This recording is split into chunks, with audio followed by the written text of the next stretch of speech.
Man is born, man lives, man dies, and it's all vanity.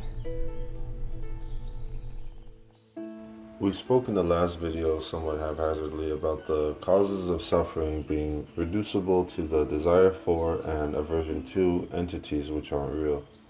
This can be taken two ways, and is usually taken intuitively to mean that we suffer because we immediately desire or dread concepts that we feel we can't immediately have or get away from, or that our satisfaction passes almost immediately after a change of setting and returns back to being yet another concept in our memory, causing unsatisfying craving or dread. This is true, but can easily be overinterpreted to mean nothing is worth striving for, or that escapism or distraction is our only option, which isn't liberating at all. We spoke before of desire as a necessary condition for liberation, and every time we speak of desire for what is unreal as the cause of suffering, we imply a desire for something real. So, what is real? What so-called thing isn't really just an infinitely divisible, conditionally arisen semblance of a thing? Well, no thing, including nothing. As soon as we refer to nothing, we imply some actually existing thing. But if nothing is independently real, then nothing is unreal. And these words are just made up conventions to benefit us practically, which they are. That's exactly what they are. So I think the more complete interpretation is like this. We can see through analysis that entities don't actually or inherently or independently or whatever word you would like to use exist, as all perceptions, internal and external, are just hollow appearances rising from an interplay of infinitely divisible conditions. I take two conclusions from this. First, since any conception of a thing as an entity, meaning that it has some inherent or reliable value, is in contradiction with reality, this conception is, by definition, a deluded one. For example, if I relate my feelings to perceived objects as entities, such as a desire for status or a fear of aging, it puts my feelings into contradiction with reality. Put simply, I'm attaching my feelings to something that, if it really did exist, would be unsustainable, or avoiding something that, if it really did exist, would be unavoidable. It follows that this results in suffering, in the same way that a gambler's fantasies result in suffering, even if he's unfortunate enough to have his delusions validated by a few memories of pleasure. Fundamentally, we're all victims of such delusions of grandeur, even if that grandeur is as mediocre as the arrogance to think we exist independently enough to hold negative views of ourselves or others. Whatever it is, it all comes down to delusions of things being more than they are. And what are they? Semblance. Hollow semblance. Anyone who has had the fortune to realize that they're only dreaming during a nightmare can co-sign the claim that it's only due to our contradictory belief in things as independently real that our pining for and fear of those so-called things causes us so much pain. This definitely doesn't mean we close our eyes and plug our ears. That would be like escaping the pains of a nightmare by sinking into a dreamless sleep. No one happily desires anything so nihilistic. That's why the word escapism is, and always has been wherever liberation was discussed seriously, said with a negative connotation. Liberation, then, in this sense, means becoming lucid. Maybe we've gained lucidity in a dream and still experience some fear, but that would be because our so-called lucidity is only dream deep. We're still relating our dream self to some real, centralized, solid self beyond the dream we've just relapsed to upon becoming lucid. For this reason, we still suffer, although less, just like someone who dissociates themselves into some conception of a higher self in order to reduce their stresses and traumatized reactions to life. Unfortunately, this isn't a lasting solution. What I'm referring to is total lucidity, since no such self exists above, below, or in between. It follows that If we become lucid of this mirage of self, our relating to both fearful and desirable objects would be like seeing that a creeping figure we once feared as a snake was actually a rope. We're still perceiving the objects, but now it's literally as a matter of fact. I stole this analogy, of course. We can still use the rope, we can still avoid the snake, and if it turns out to be a chain made of gold, we can still put it on. The only difference is that it no longer causes us to relate fear, craving, or boredom to it, such as feeling disappointed to find that it's just a rope. It simply is as it is, or more explicitly, it is an infinitely divisible web of conditions which aren't anything in particular. If this doesn't make sense, it's the same analysis of non-entity we spoke of before, which, after we apply it to see ourselves as infinitely divisible, we can apply it to every other object which only has any conceptual meaning because of this self. This means that just as there's no central self, despite us still working with the appearances of this body and its thoughts, there needn't be any true belief in a rope or snake or golden chain for us to make use of their conventional appearances. It's like performing a certain role in a video game without ever holding the conception that your character or tools have any real meaning. Although, having seen the rage and unearned pride video games bring to some people, this analogy might serve better as an example of how delusional our conception of self really can be. Anyway, this shows us that we can work with objects in beneficial ways without attaching any reaction or sense of identity to them. Put more simply, we are under no inherent responsibility to feel any way about anything. If our reactions to a concept make us feel bad, we can identify the causes of that pain and uproot them. Although the preconceptions and conditions we're all born into can make this very difficult, often not practically possible. So it is of unparalleled importance for us to not waste this opportunity. Looking around us on Earth, it seems like most beings live in nightmares. The internet no longer allows even the bourgeois to ignore the intense suffering experienced by most people on Earth. And this doesn't refer to the emotional agony we're all certain to experience sooner or later by having conditional existence. Beyond the human race, nearly every being we can observe lives in constant fight or flight with very few breaks. And who knows about the beings we can't observe? We can see that dreams often are the basis for and beginning of nightmares, literally and metaphorically. But to say this means that dreams cause nightmares, or that perception causes suffering, is like saying that eating food causes food poisoning. It may be generally true, but won't provide any practical benefit when hunger arises. Rather, it'll only make us more desperate and reckless. It's true that we can't get food poisoning if we don't eat food, but if we don't eat food, we can't do anything else. Eventually, we won't be able to control our hunger either. Instead, we need to practice awareness of everything we consume, constantly strengthening the habit of observing specific causes and conditions. Likewise, if we can recognize spoiled concepts and poisonous views before we habituate them, before we mentally consume them, we can avoid the sufferings caused by their contradictions. If we instead try to turn off our senses with drugs or escapism, we'll enjoy our vegetative stupor until we start starving, either literally or mentally, and then we'll panic as impermanence inevitably shakes our inertia up. For example, it's normal to feel a close bond to one's romantic partner, and naturally this causes suffering, if not due to emotional conflicts during youth, due to the stress and loss inevitable in aging. There's nothing wrong with avoiding that mess altogether, but if everyone did that, we'd go extinct. So obviously, there's nothing wrong with wanting a partner either. But this feels like a contradiction. So what can we do? By habituating awareness, we can see our more subtle background emotions rising, falling, and being, in a sense, reborn differently. When, for example, we feel delight in the present stability of our relationship or a sense of solidity arising, we can remind ourselves that no such entities exist.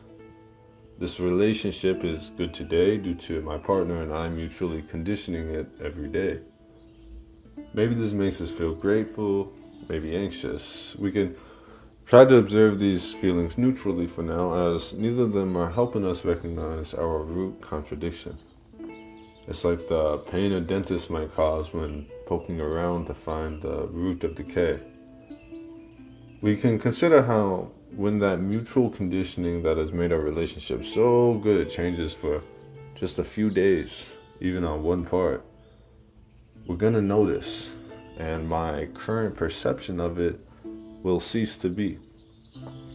For better or worse, these conditions will change, as all things do. This perception will cease to be, replaced with another. This might bring even more gratitude, and that gratitude might make things better or worse if we're attributing our gratitude to some conceived entity. But often, this brings significantly more anxiety at first. In either case, what we're poking for is the root of contradiction, causing all kinds of stress, which, when uprooted, will bring sustainable relief. Whenever we find anxiety, we haven't found a root, but rather a branch, which isn't happy to see us looking for it. As we hinted at before, when a contradiction is uprooted, the resulting absence itself is relief. So when our investigation brings anxiety, then inquire, why does this bring me anxiety? This is reality. So where's the contradiction in how I'm relating to this reality that's causing me all this trouble? In my case, for example, I was perceiving this current stage of my relationship as an entity and related it to my memory of last year, as well as a fantasy of next year or next decade, all conceived as one entity. In reality, both changing every day, forgetting 1,000 little details and adding 1,000 more with every day's experience. So no entity of our relationship as this or that ever existed. Certainly not for more than a few hours. For me, this was the contradiction I found. There was an unreal concept I was identifying myself with, and just by recognizing it, my anxiety ended and I felt very relieved. Recognizing a contradiction is often like shining a light on a shadow. Because it doesn't really exist, it can often be uprooted just by being realized. Sometimes. If this doesn't work, then there's good news. Because all things aren't permanent, all conditions can be fed to grow or starved to die. We can starve our undesirable tendencies of whatever's habituating them with a little bit of discipline and non-reaction. Keeping in mind that these are only a means to an end, and that we don't want to feed them too much, or we're going to identify with them and get stuck in that narcissistic self-improvement spiral. Anyway, this is just an example from my life, as everyone will perceive different entities and entities differently. The practical facts are, we can observe imminently that where there is suffering, there is some contradiction between reality and how we are relating or reacting to it. And that we can be confident that we, and only we ourselves, can find that contradiction by practicing and habituating awareness. I call it meditation or mindfulness, but to avoid preconceived notions about it requiring a certain posture or aesthetic or timing, I only refer to it as what it needs to be, the habit of practicing awareness of reality and how we are relating and reacting to it right now. Now, in that example I just gave, you may still be like, I don't know, bro, that shit still got me depressed or anxious. I just think you're looking into it too much, which, unless you feel no anxiety or sadness whatsoever at losing something or someone you love, or at experiencing something you fear, is just another way of saying you don't want to look into it, because it will cause anxiety and sadness. Now, if you're free from those feelings, you're better than me, and there's no need for you to listen to a beginner like me yapping. That is, unless you also feel no love or repress your fears. then we're back to the same problem of escapism and the unreliable solution of entering a vegetative stupor to some extent. If my analysis of my relationship were to destroy my love for another person instead of only destroying the anxiety which made love not worth it, then this concept of liberation would be escapism, and I wouldn't have done all that yapping about it. Rather, I think so-called real love is stereotyped correctly in poetry and stuff as being real insofar as it has no anxiety or fear or dread or any other of the emotions resulting from a conception of self. Real love is really selfless. And what we call love, whether it's for our parents or for our children or for a bumble hookup or for the chickens we claim to love despite paying for them to be killed and fried, is real insofar as it is selfless. What we mean by selfless is not people-pleasing, but literally less of the conception of self that causes all our problems, and ultimately the total cessation of it. It is with this distinction that we say desire does not cause suffering, but rather our desire for things that aren't real causes suffering. Although ultimately, all things are infinitely divisible aggregates with no independent reality. So what we mean by real and unreal desires here can be understood as desires which are conducive to reality versus desires which contradict it. Not only love, but happiness, peace, pride, a sense of abundance, etc. are all conventionally real insofar as they are really selfless and cause suffering insofar as they reinforce some identity, the biggest entity delusion of all. I don't know if this is etymologically true, but I just noticed identity is literally a combination of the psychoanalytic term id, which is our preconceived impulses, and entity, which is a false concept of something existing independently. It's really a perfect term. Anyway, back to real and unreal reactions. What do I mean by all that? And what does it have to do with those people who were not relieved by my example? Well, of course they weren't. Hearing about and seeing something instead of experiencing directly is like being a spoon conveying soup instead of being the tongue tasting it. I stole that one too. My experience is just me understanding my causes and how I'm relating and reacting to their effects. My experience might be relatable or it might not be, but the important facts to take away are the fundamental realities we all share. That there's no magic to anything. Everything arises from causes, and we produce our relationship with those causes and their effects through our reactions to them. There is also no magic to words, so whether or not this and anything else we hear from anyone is true is subject to our own experience. However, if these weren't realities, I can't see how humans could have ever improved our conditions in any way, which is arguably the habit that defines the human race. Now, why is this? There's two reasons. The first and most problematic I'll cover here, but the second and more practically relevant is going to have to be another video. The first was hinted at several times already. The most fundamental delusion, the most ironic example of a completely unquestioned belief in an infinitely divisible sandstorm as some kind of centralized entity, the self. Not the personality, not the so-called lower self, not the so-called ego we project to mask our conceit behind a nameless true self. All those are just branches of this deep root of contradiction. This root pervades every inch of our being. So much so that if an inanimate object harms a toe, we take it personally and nerve signals make us angry. So much so that if someone mocks the way we've styled the strands of dead tissue growing from the holes on our scalp, we take it as a threat to our being. So much so that we might stay up at night haunted by memories of a childhood no more imminently real than daydreams of being a different species, even though everything from our appearance and lifestyle to our individual selves and worldview were completely different then from what we experience now. There are some people who are so helplessly deluded that they think of their nation, or skin color, or romantic partner, property, economic class, or any aggregate beyond their body as having anything to do with them, or more unbelievably, truly belonging to them.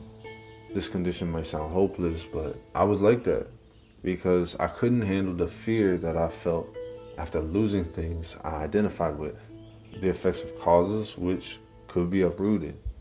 More common than these are people who, experiencing loss and learning from it instead of repressing their pain, shrink their delusions with each loss, but instead of analyzing and uprooting them, they often escape into their daydreams and easily attainable pleasures like media entertainment or functional drug use. I was like that for a long time too. It often becomes a problem because, in addition to usually being a less than fulfilling way of living, it becomes a nightmare when that escape within is inevitably contradicted by aging, illness, other lifestyle tragedies, and death. Regardless of the case, this towering tree of self has big, complex roots. One may wonder, why don't I just unroot it like the reactionary offshoots we spoke of before? Well, if someone like me were to try to allegorically, of course, uproot this delusion of self in this instant, one of two things would occur. One, I would become an inert vegetable with no motivation for anything but automatic breathing because this delusion has burrowed its roots into everything that keeps me alive, from the foods I eat to the relationships and occupations which maintain the physical, social, and financial needs required to maintain this body. Or two, I'd be lying to myself and actually making my situation much worse by believing that I'm free from delusion while actually only adding another layer to it. All the while, my suffering worsens. Only the second outcome is practically possible if I'm going to have a so-called ego death in this instant. In other words, that's not liberation. So what to do? When a revolution begins, do the revolutionaries wait until they've built their own factories, farms, and roads free of so-called oppression before striking their oppressor? No, that'd be as impractical and contradictory as the example we just gave. So what do they do in reality? Historically, they use the tools of their oppressor to uproot their oppressor, one small tendril at a time, until they get enough space to start producing tools and attacking more aggressively. It's the same within our own being. By uprooting the offshoots, our relating to infinitely divisible concepts and external objects as real, we gain the clarity, the space to relate to concepts and objects differently, in ways that no longer cause us pain, or, if not yet possible, in ways that reduce our pain. As more of our experiences are liberated in this way, we'll notice our perception of pain and suffering become less intense and less frequent until it becomes more skillfully used and more rare, like the suffering of a chronic illness compared to the suffering the day after rigorous exercise. Our actions will become more selfless by default instead of constantly needing to be reminded to do so-called good deeds. Our intentions will desire the happiness through liberation of all beings whose experiences will be seen directly as fundamentally no more or less real than ours, and we'll no longer need to make an effort to habituate love or compassionate thoughts. This is beneficial because every moment acting against our self-obsession and doing good deeds and intending liberation for all is like winning a fight with our delusion of self. It's just that it's a lot easier to win those fights when we win them in an effortless flow state. Finally, when that metaphorical central root, that is the delusion of some centralized self, has had all its offshoots cut and starved, then it can be, and has been by many people in the past and present, fully uprooted in a way which we don't often see, but when it is seen, it's undeniable. However, this is far away for people like me, so I'll focus on what's practical for now. Real and unreal have no independent meaning and are, like all language and concepts, conventions to help us practically. We can only help ourselves practically because conventions can't do anything for us. How do we help ourselves? Through habituating awareness, not through adding another aesthetic to our root thicket of delusions. However, I'll be honest, I've personally found the Buddhist practice of habituation to be the most effective. Although habituating anything good is a lifetime practice, we can be confident that we've made progress in our habit the more frequently we find ourselves aware of the causes, conditions, and effects of our relations and reactions to whatever objects or concepts we perceive.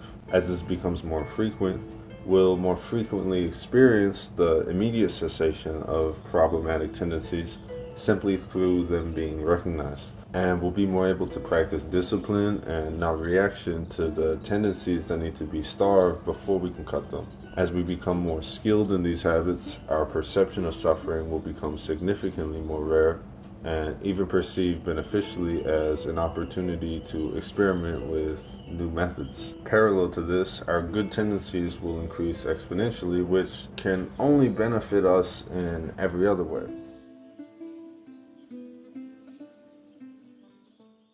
Don't make the same mistakes that your parents made with you. Make new and better mistakes.